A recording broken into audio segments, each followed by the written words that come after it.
Good evening, my friends. Welcome to Evening Reflection for Sunday, January 17, 2021.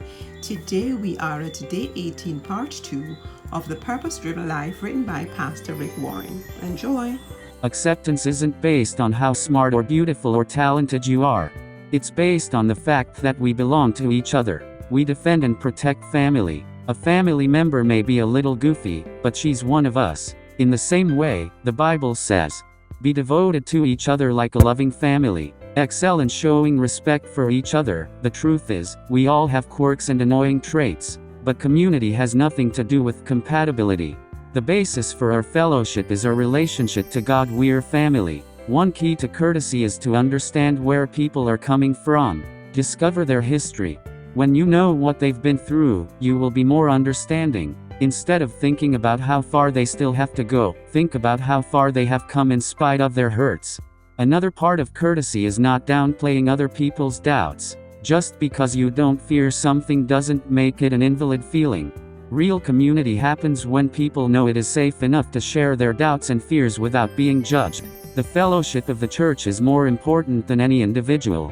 Cultivating community takes confidentiality. Only in the safe environment of warm acceptance and trusted confidentiality will people open up and share their deepest hurts, needs, and mistakes. Confidentiality does not mean keeping silent while your brother or sister sins. It means that what is shared in your group needs to stay in your group, and the group needs to deal with it. Not gossip to others about it. God hates gossip, especially when it is thinly disguised as a prayer request for someone else. God says, gossip is spread by wicked people. They stir up trouble and break up friendships. Gossip always causes hurt and divisions, and it destroys fellowship. And God is very clear that we are to confront those who cause division among Christians. They may get mad and leave your group or church if you confront them about their divisive actions. But the fellowship of the church is more important than any individual. Cultivating community takes frequency. You must have frequent, regular contact with your group in order to build genuine fellowship. Relationships take time. The Bible tells us, let us not give up the habit of meeting together, as some are doing. Instead, let us encourage one another. We are to develop the habit of meeting together. A habit is something you do with frequency, not occasionally. You have to spend time with people, a lot of time, to build deep relationships. This is why fellowship is so shallow in many churches. We don't spend enough time together. And the time we do spend is usually listening to one person speak. Community is built not on convenience, we'll get together when I feel like it, but on the conviction that I need it for spiritual health. If you want to cultivate real fellowship, it will mean meeting together even when you don't feel like it, because you believe it is important. The first Christians met together every day. They worshiped together regularly at the temple each day, met in small groups in homes for communion, and shared their meals with great joy and thankfulness. Fellowship requires an investment of time. If you are a member of a small group or class, I urge you to make a group covenant that includes the 9 characteristics of biblical fellowship.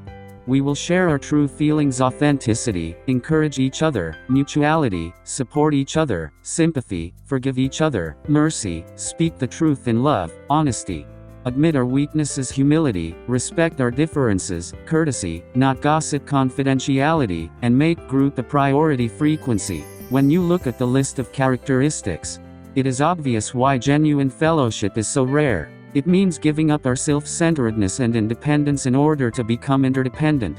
But the benefits of sharing life together far outweigh the costs, and it prepares us for heaven. We've come to the end of another evening reflection. Thank you so much for joining us. We look forward to seeing you tomorrow evening, God's willing. Have a wonderful night. Bye-bye. I want to just ask you to remember to subscribe, remember to share, remember to like, remember to comment. Your comments are important. Give us your feedback. We look forward to serving you. This is Saint Anne Vlogs and Inspiration. God bless you. Smile.